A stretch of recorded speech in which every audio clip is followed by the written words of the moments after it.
Good morning and welcome to Streetsville.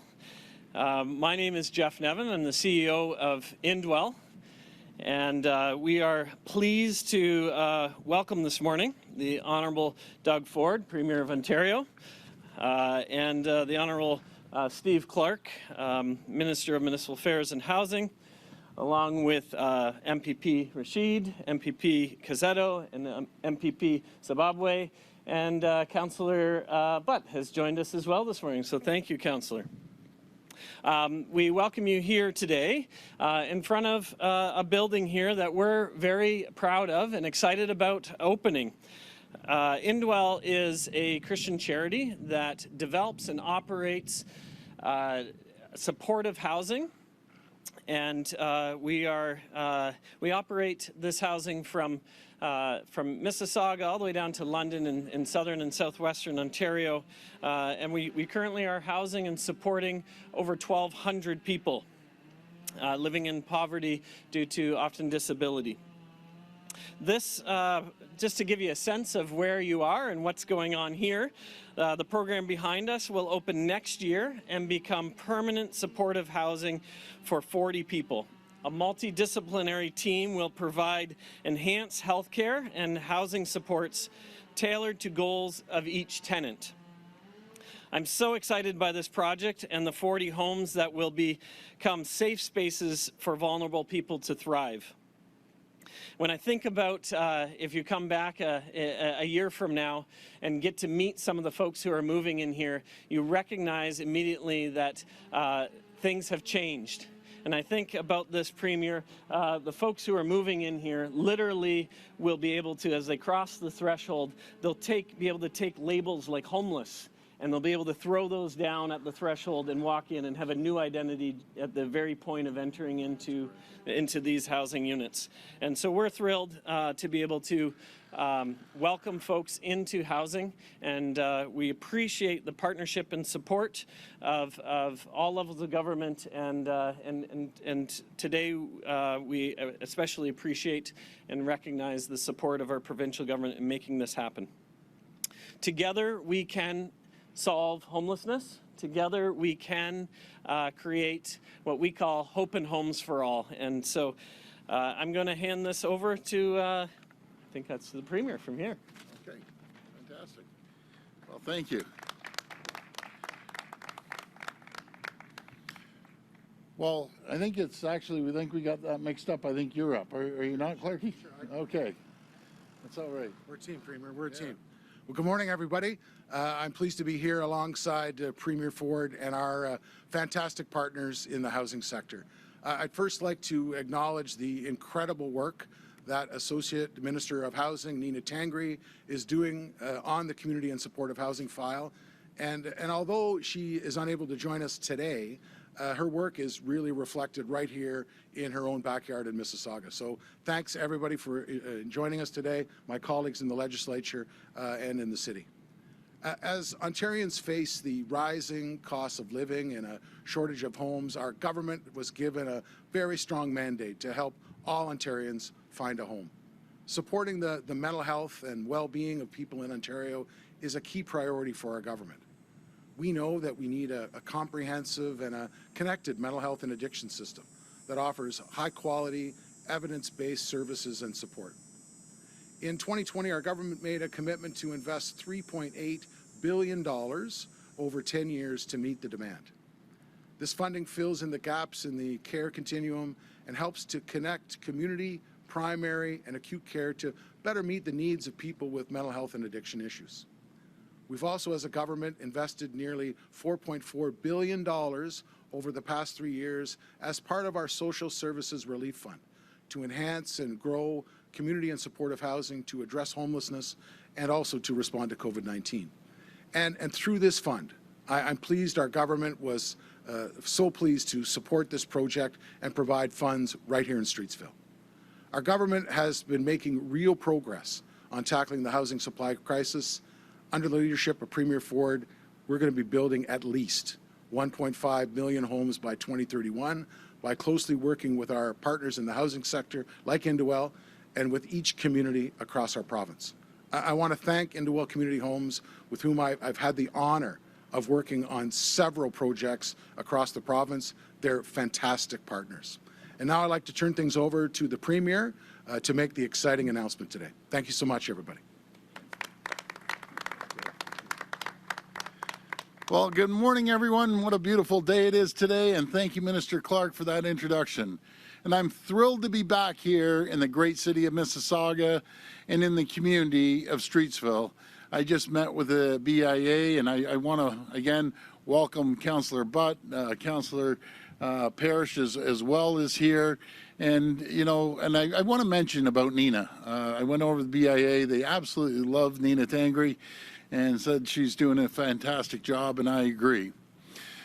You know, along with Minister Clark and Rashid, as I mentioned, we have the two councillors, but we also have our all-star MPPs, Rudy Cazzetto and Sharif Sabawe, and along with Councillor Khalid Rashid, Minister Khalid Rashid. There you go, my friend.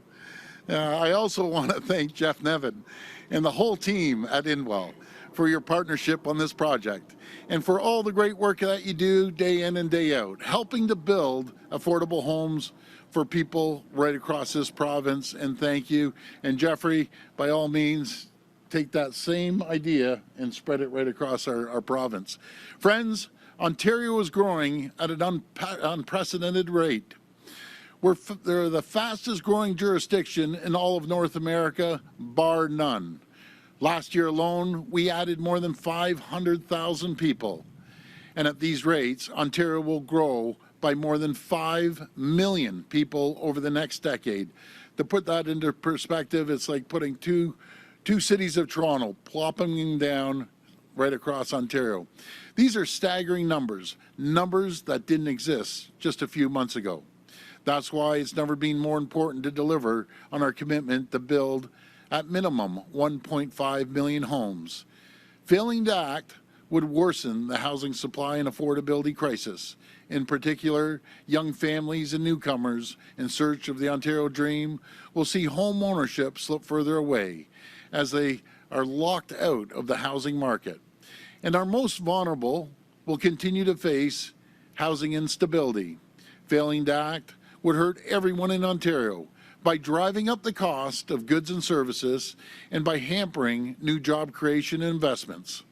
Failing to act would threaten to erode our unwavering support for immigration at a time when our economic successes depend on welcoming skilled newcomers to fill critical labor jobs. As Canada and Ontario welcome more people, we need to build more homes of all types, including a mix of ownership, rental, nonprofit, and supportive housing. To do so, our government is the first in decades to have a real plan to build more homes. Our Housing Supply Action Plan has set ambitious targets for growing cities and municipalities like Mississauga. It has cut costly red tape while reducing municipal fees and taxes on purpose-built rentals, as well as affordable and attainable housing. Through our transit-oriented communities, we're planning for density right next to transit. We're unlocking lands to build 50,000 new homes that will be home to 150,000 people, and they'll be affordable. That's the same as adding a city the size of Welland or Belleville. And after decades of stagnation, we're starting to see results. Against challenging headwinds like higher inflation rates and labor shortages, we had the most housing starts in over 30 years in 2021 and 2022. This is positive momentum and a step in the right direction, but as our province grows at an incredible speed, we need to do more. That's why last fall we announced $4.5 million in capital funding to help build Indewell Streetsville right here behind me. When complete, this new complex will include 40 supportive housing units. And today, we're pleased to announce that we're investing an additional $270,000 in operational funding to provide residents here with the rent supplements and mental health and addiction support services. This funding is part of the $425 million over 3 years. that we announced in our spring budget for mental health and addiction services. We also added another $202 million to our homelessness prevention and Indigenous supportive housing programs, bringing our total funding to almost $700 million a year. Together, these investments will help some of our most vulnerable people, providing them with a place to call home and an opportunity for a better life. Friends, previous governments, they refused to build the housing we needed, and as a result, we're currently facing a housing crisis, decades in the making. We have two choices here. We can sit back and ignore Ontario's housing crisis like previous government, or we can build more homes. Homes of all types. Our government is choosing to build. Our government is choosing to get it done. I want to thank each and every one of you for joining us today, and may God bless the people of Ontario. Thank you. We'll now go to reporters' questions. If reporters could please line up at the microphone behind me. If you could please identify yourselves by name and outlet. And just a reminder, it'll be one question and one follow-up. First question. Good morning, Premier. Good morning. Simon Dingley from CBC News, sir. Hi, Simon. Hi. One of the revelations in this week's Auditor General's report is that lobbyists working for developers have emailed political staff suggesting amendments to the legislation, and political staff passed the wording of the lobbyists' proposed amendments to deputy ministers for inclusion in the legislative packages. What does this say about how your government makes policy, and why are unelected developers allowed to influence legislation this way? I'll pass that over to the minister. Yeah, as I said a couple of days ago, sir, there's a big difference between asking for information and disclosing government policy before it is. And we acknowledge in the Auditor General's report, it talks about changing the process around how we accept information. We're going to continue to work with the Auditor General. I'm not aware of the particular bill that the auditor spoke about in her report, but we're going to again cooperate with her, gain more clarity on the recommendations, but we've already started to implement them. Second question for Mr. Clark. Sir, the Auditor General's report found that more than 600 requests to remove land from the Greenbelt have been submitted to the Housing Ministry since the Greenbelt was established in 2005.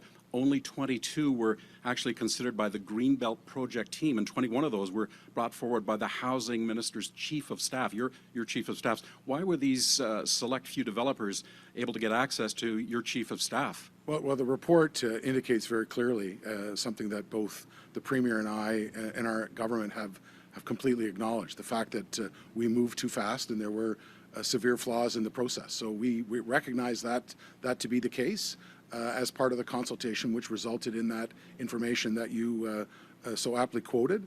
Again, we're committed completely to ensuring that the recommendations get moved forward, but as well, the other priority of the government, as the Premier notes, is the fact that we can take two paths. We can ignore the housing supply crisis, or we can continue to build, and we've chosen to continue to build. Good morning, Premier. Good morning, Minister. This is Nitin Chopra from Prime Asia TV. International students are also a big force here in Canada, in Ontario, and you are working, because they also need housing, and you are working on that. Now, recently, Northern College has withdrawn offer letters to more than 500 students, mostly across the globe and India also, due to overbooking, resulting in monetary loss and mental pain to so many families. Last year, even Auditor General, they pointed out your government for inadequate supervision of public and private colleges, lack of audits, and so many shortcomings. Will you and Ministry of Colleges and Universities make some strong decisions to ensure the quality of education is not compromised? Thank you. We have a very close working relationship, and thank you for the question, with my ministry and the Ministry of College and Universities. Minister Dunlop and I have had many, many conversations, and as you can see, Minister Dunlop visits many of our colleges and universities and talks about the need for housing opportunities. We're going to continue to work closely with her. We've got a number of challenges. The other challenge in the housing sector is labor. We need to graduate more skilled trades in our college and university system. We need more planners, more plan reviewers. We need a whole continuum of workers to help support our plan to build at least 1.5 million homes. But I can assure you that the issues that you bring forward are top of mind for Minister Dunlop. Thank you, Minister. Question to Premier. Thank you. I just want to add on to the minister's comments. One that stands out is the University of Guelph. You know, the city of Guelph refused to put a housing permit or approve a housing permit right on the university's grounds for the students. That's unacceptable. So we need to build more housing for our students. Premier, recently you announced that 40 new adjudicators for the landlord-tenant board, but seems it's not working. Reason is there are so many cases of a landlord suffering in the hands of professional tenants. They feel that LTB is still not effective and landlords have very few rights. If any tenant don't pay rent for consecutive 2 months, why can't they be evicted right away? Because right now it takes 8 months to open the file, and some of the landlords, they met you also in the previous event, and they need a strong action from the Ontario government, and they can expect it from Premier Ford. If he can do so, it will be good for them. Thank you. Yeah, before I hand it to the minister, I'll just address this. I hear from hundreds and hundreds of people, and we aren't talking about big corporations. We're talking about individuals that might buy a condo, might buy a home, and they rent it out. And then there's, people that are out there and they just won't pay the rent. And they go from place to place to place. That's just not right. We're going to continue fixing that issue. Because what happens if they don't pay their rent, people can lose their house. They can't pay their mortgage. And it's just not fair to these small landlords that are just trying to get by. But I'll pass it over to the minister. I assure you that that my ministry, but the Landlord Tenant Board under our fantastic Attorney General, the Honourable Doug Downey, as part of our last housing bill, we made a historic investment. We're essentially doubling the amount of adjudicators that are before the Landlord Tenant Board. And then as well, a very important addition to that are additional staffing to be able to help process some of these applications. I think the best thing the government can do for both landlords and tenants is have a very efficient working tribunal that moves forward. By doubling the amount of adjudicators and investing that $6 million, which is a historic investment for our government to put forward to make that a better system, I think you're going to see the results that you're worried about. Jeff Craig, Globe and Mail. Maybe start with the Premier and then we'll go to the Minister. I've covered homelessness for a long time. I know every single one of these beds will make a difference in someone's life, someone who's having a lot of trouble. And I don't mean to minimize that, but we also know that one of the reasons you're announcing this today is part of a communications push to try and get your message out to counter the Auditor General, the information in the Auditor General's report, to try and get your message out about the things your government is doing to help with the housing problem. Do you think that's going to work? Well, first of all, we're out constantly announcing this. There's no surprise that we're out announcing every opportunity well before the Auditor General's report that we're going to build homes. We have over 500,000 people coming here. And I just think of the young people, the newcomers, the people that have to ask their parents and grandparents for support for a down payment. Sometimes that's not even enough because of the cost of houses, and it's very difficult. And I'm sure in this area, and Councillor Butt would know better than I would, can you find a home for $1 million, 1.2 million? Sure, you might be able to find a condo, a starter condo, and then move to a home. But it comes down to supply and demand. We need more homes to fill the requirements of over 500,000 people that are coming here each and every year. And anyone that has grandchildren, that's a newcomer, that has children, they know exactly what we're talking about. Supply and demand, we're going to continue building homes. And thanks. Another question. The many shortcomings that the Auditor General outlined, maybe both of you could address this one. Sure. Looking at that, looking at what you were trying to do on the Greenbelt, how would you do it differently if you could do it all over again? Well, I think I admitted that the process could be a lot better, and we're already moving on the process. We've taken 14 of the 15 recommendations to move forward, but this comes down to one thing, is making sure that we build homes as quickly as possible. We're going to have 150,000 people living in those lands. We're going to get billions of dollars of infrastructure, of schools, of a hospital, of long-term care, of parks. That's what they're bringing to the table. And most importantly, they're going to bring 50,000 homes. People will have a roof over their heads. And the other area that we can dictate on this land, that 10% of the build has to be affordable, has to be attainable homes, not just homes that people can't afford. So I think this is a good news story. Yes, I've admitted numerous times the process could be a lot better, which we're moving on. But the good news story is there's going to be 150,000 people with a roof over their heads that they otherwise wouldn't have. Sure. I'll try to lump both in. You know, the reason we're here is we've got an amazing partner in Indowell who provides exceptional wraparound services for our most vulnerable, and I think we need to celebrate that and highlight the fact that our government has great partners like them in this space.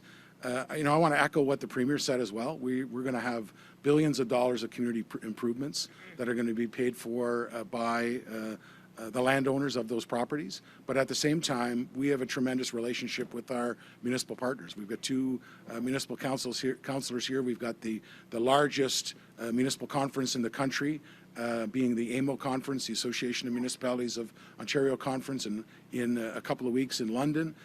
We need every level of government to work together. So, you know, you can see the amount of work that we've been able to do with our federal colleagues, with our other colleagues in other provinces and territories. This is an all-of-government approach, and it's a government approach that transcends just our province. It's Cynthia Mulligan, City News. Hi, Premier. Hi, Cynthia. Premier, ever since your days at City Hall, you have railed against the political elites and the insiders. And given the Auditor General's findings that wealthy developers were given preferential treatment, how is your government any different from what you've been railing about all these years?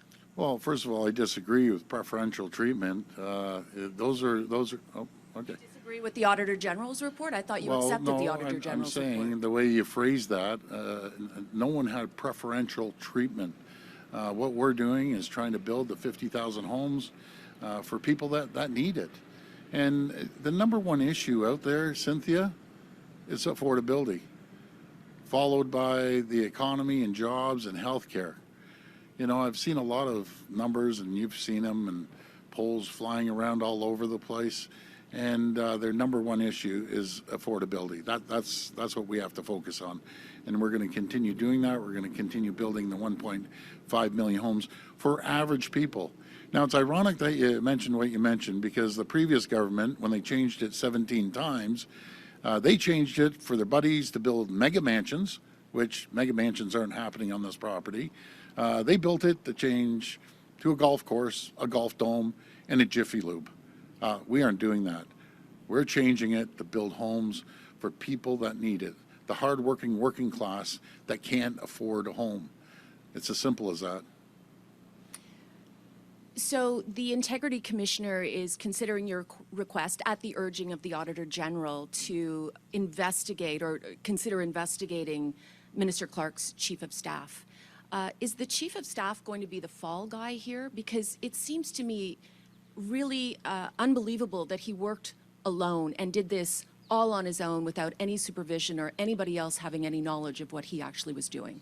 Okay, I'll pass that over to the minister. I'd like your answer as well, Premier. I want to make it clear that that we are moving forward on the 14 recommendations.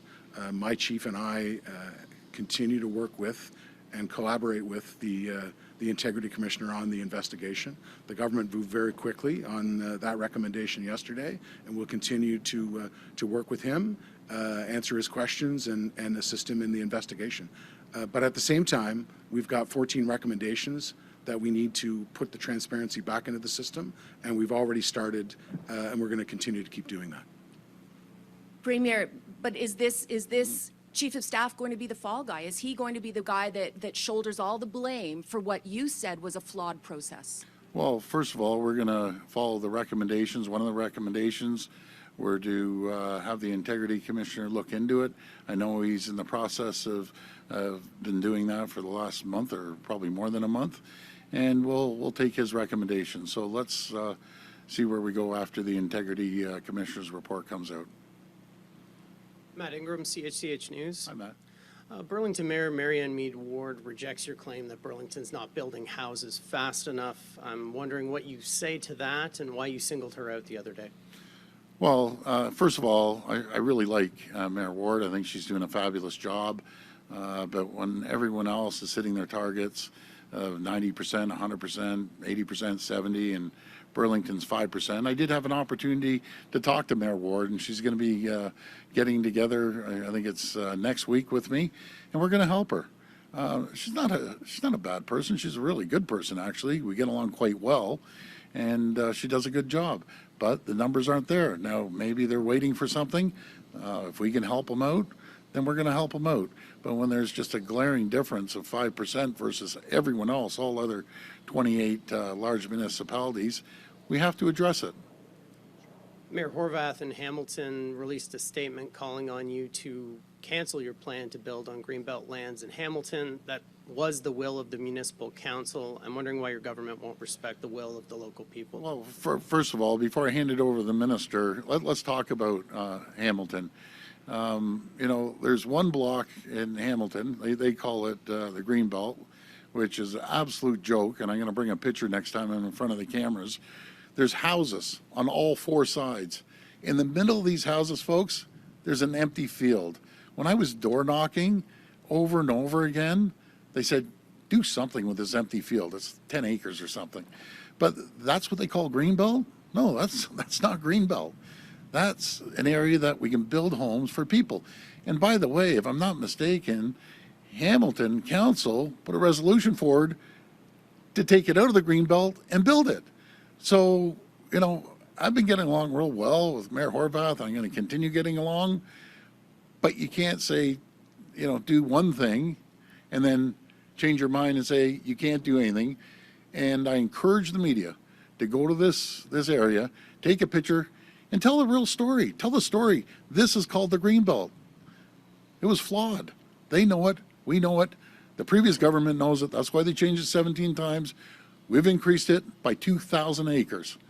And by the way, the Greenbelt, this is all privately held property from the previous government. Imagine this. You have land, and you've had it in your family for generations. And all of a sudden, the government comes down and says, they slap something called the Greenbelt, and by the way, you can't do anything. And they don't care if they invested their life savings in it. Is that right? No, it's not right. No one would agree here in Streetsville or anywhere else in the province if we came along and slapped the legislation down and said, by the way, you can't do anything to your property. That's not fair. Go ahead.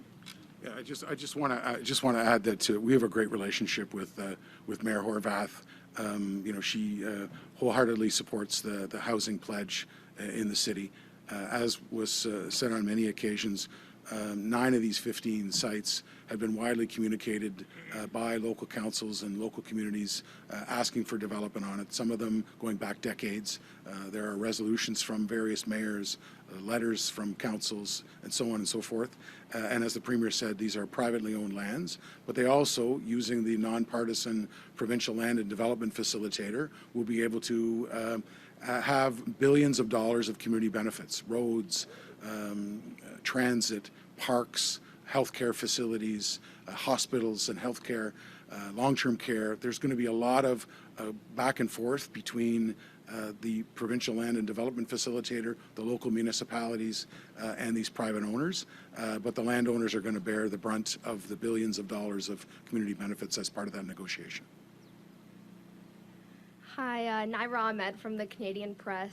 I have a question for Ford, but you can go ahead and answer it as well. So given the questions that my fellow reporters have asked, you guys have acknowledged what's in the report and said that you've accepted most of the recommendations, and you did what was necessary to address the affordability crisis and also talked about the previous government's roles in this. I'd like to know why the regional planners and municipalities and your own housing task force are on record saying that Greenbelt lands are not needed to achieve your 1.5 million housing target. So what's your reason for pushing ahead given all this? Well, you've got a housing affordability task force. The report's now 19 months old. Since that report, you've had the federal government indicate a huge influx of new Canadians, which we want to welcome. But, don't take my word for it. TD Economics, the National Bank of Canada have all acknowledged that our numbers need to change. We need to have another 500,000 homes being built. And we need to be mindful of those other reports. We need to be mindful of the data we receive from CMHC saying that the number might be closer to 1.8 million.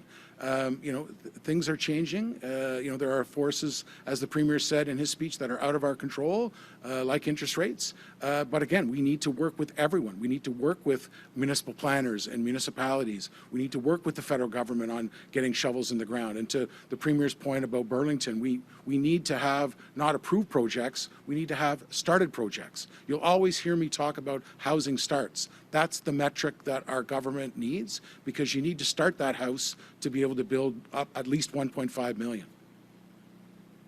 And would Ford like to comment on that as well? Thanks. Yeah, no, thank you. As the minister said, that was 19 months ago. I didn't know 19 months ago we're going to have over 500,000 people show up, and it looks like we're going to continue having 500,000 people. It's as simple as that. Supply and demand. We have to build more homes. We're going to build more homes, at least level the market off. And I'm just wondering if you own a home or if you rent, you want to own a home. Every person in this area wants to own a home. And we're going to do everything we can to make sure it's attainable and affordable for people like yourself and other people to own a home, own a condo, and rental, purpose-built rentals too we need. So that's what we're doing. So despite all the experts saying that you don't need to do this to build the 1.5 million homes, you continue ahead. Okay, Do you not think hold on, that... one second. I'm sorry, please, go ahead. So you keep repeating the message, and I'm going to repeat our message. That was 19 months ago. 19 months ago, they said that. Since 19 months, all of a sudden, more than 500,000, probably 800,000 people have arrived in 19 months that we didn't expect. We didn't expect 504,000 people to arrive here. Now, no matter if you're in running a government or running a business, you have to read and react. You have to move with the times. We have two choices. We can sit back and say, forget about this housing plan, and everyone for themselves. We never got elected on that. I'll tell you what we got elected on 12 months ago. We got elected, and we said it over and over in our campaign, we're going to build homes. We're going to build 1.5 million homes. We couldn't be more clear on that. We wrote every single day, and I don't think 1.5 million is going to be enough. I think we're going to need probably 1.8 million. Either way, we're going to continue building homes. But thank you so much for that question. Thanks. This will be the last reporter. Hi, Alexandra Heck with Mississauga News. Hi, Alexandra. Minister Clark, you mentioned housing starts as being a key metric. What we're hearing about lands that are slated for development that are sitting idle. Would you support putting timelines or deadlines on completing projects? We've indicated that the housing pledge, it's a 10-year pledge. It's not a one-year pledge. So we need to ensure that there's a plan in place with local communities. And that's why, as the Premier and I both said, we want to work with communities. We want to work with Mississauga to ensure that they're set up for success and that they've got shovels in the ground to meet their housing targets. So, we're willing to continue to meet with municipalities, continue to hear their concerns. AMO is going to be a great opportunity. And as well, in terms of Mississauga and Brampton and Caledon and Peel Region, we're going to continue to work on the transition board to get them where they need to be. So there's a lot of work ahead. Are there suggestions that you're considering for ensuring that there are as many housing starts as there are approvals? Yeah, we want to ensure that municipalities are set up for success. The Premier and I have said it many, many times that we favor the carrot versus the stick. So that's why we're going to continue to meet and consult. And we made a promise to Ontarians that we'd build at least 1.5 million homes in the next 10 years. We also made a very direct promise that under the leadership of Premier Ford, a re-elected government under his leadership, will have a housing supply action plan each and every year. So we'll continue to build upon those 4 housing supply action plans. Our transit-oriented community program, where we're going to be upzoning around transit. We're going to continue to work on strong mayor powers for municipalities so they can get shovels in the ground faster. And we'll continue with our audits, with our transition boards and with our facilitators to make sure that all municipalities are set up for success and that they can all do their share. How about one more question? Thanks. Sure, I'm okay with the question. Go ahead, Joe. Okay, thanks, Premier. I've got 2 questions. I want to talk about the housing in a second, but Yeah. this column I'm working on today is 6 homicides in Kirkland Lake. Drugs, bail, crime. I've never in my life heard of 6 homicides in a small town like that. Yeah, It's a crisis. absolutely. It's not headline news. I think that's Yeah. maybe your fault this week, but it is very serious, and I want to know what you're going to do about it. Well, first of all, my my prayers and thoughts go out to the families that lost loved ones. But I've been hammering this bail reform from day one.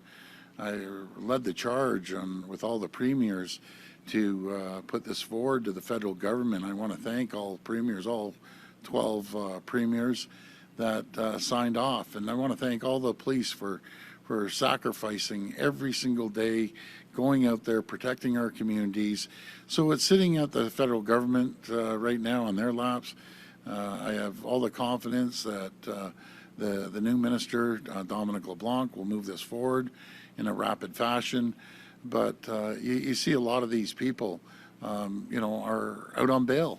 They get a slap on the wrist. Do you know what else is really ticking me off lately, Joe? Are these home invasions on these car thefts too. People are getting their cars stolen right, left, and center. Now they're so brazen, they kick the door in at 4 o'clock, 5 o'clock in the morning. Imagine you being in your house and your family, and you have a little one, Joe, the panic it goes through. Well, I have a message for these guys. We're going to catch you, and you're going to jail, and you aren't going to get a slap on the wrist. You aren't going to get out on bail. We'll do everything in our power provincially to keep you locked away as long as possible, and we're going to put an end to that. Thank you, Premier. Thank you. Second question, it can be for both of you, but Sure. the part that I'm having a hard time understanding is, because I know both of you for a long time and how you operate, what would be so wrong with these developers to sit down, almost like you did with Ron Taverner and other things that didn't quite go the way that people thought they should have, and just make sure that all the I's are dotted and T's are crossed so that there is transparency? Yeah.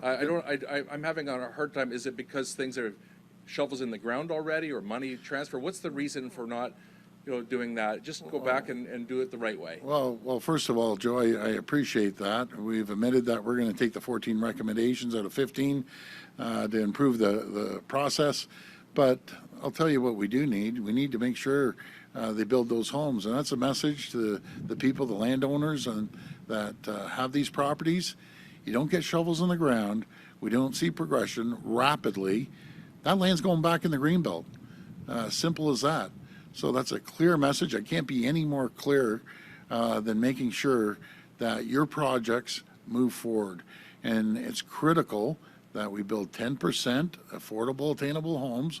It's critical the billions of dollars that you're going to put into the infrastructure side and building schools and houses and hospital and long-term care. We're going to get it done. I promise you that. As sure as I'm sitting here, we're building homes for the people out there that can't afford a home. And the other thing that's really burning my backside are these mortgage rates. Keep hearing rumors that they may, and hopefully they won't, raise interest rates again. That's unacceptable. They talk about inflation. They don't know. Bank of Canada and the governor doesn't understand inflation if they continue raising these rates on the hard-working people. They're already seeing prices of groceries go up. They see gas prices go up. Just imagine, folks, we didn't cut the 10 cents a liter of tax. It'd be another 10 cents more. Just imagine if we didn't return the license sticker vehicle stickers there, or we didn't cut the tolls on the 412 or 14 or 418. We're a government that takes care of the little guy, little gal per se. We're going to make sure it's affordable. We've created an environment and conditions for 700,000 more people working today than they were 5 years ago. That's what we're doing. We've been so blessed as a province. There's no better jurisdiction in the world to come and raise a family, start a business, get hired by a great company, and most importantly, put a roof over your head. And by the way, I think one reporter asked me the other day about immigrants. They don't buy homes. You've got to be kidding me. I almost fell over at the podium here when she said that. My email was inundated. My messages were inundated by new Canadians, immigrants, and one, Deepak Anand, my MPP, his story was he came here, him and his wife worked their back off, had 2 jobs, got better schooling, and rented for 2 years, and then bought a townhome for 3 years. So yes, immigrants buy homes, they buy condos, and I just couldn't understand. I was dumbfounded by that question. But anyways, folks, thank you very much. And again, God bless the people of Ontario. Take care.